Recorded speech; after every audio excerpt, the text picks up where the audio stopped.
Bangladeshi team के players ने boundary बचाने के लिए मिसाल कायम कर दी। एक गेंद के पीछे आधी टीम बाउंड्री की तरफ दौड़ती नजर आई। क्रिकेट को रिकॉर्ड्स का खेल कहते हैं, मगर कभी कभी इसमें काफी दिलचस्प वाक़ात भी देखने में आते हैं। ऐसा ही एक मज़हका खैज वाक़ा बांग्लादेश और श्रीलंका के दरमियान होने वाले टेस्ट मैच में भी देखने को मिला।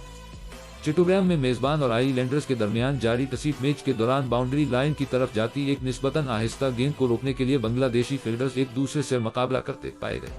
टेस्ट के तीसरे रोज खेल खत्म होने से चंद ओवर्स कबल श्रीलंकन बैटर परबत जयसूर्या के बल्ले का बाहरी किनारा छोकर गेंद सड़क और गली पोजीशनर्स के दरमियान से बाउंड्री की तरफ जाने लगी। ताहम इस वक्त मज़हका खैज सूरत-हाल पैदा हो गई, जब इस एक गेंद को रोकने के लिए बांग्लादेश की तकरीबन आधी टीम दौड़ पड़ी।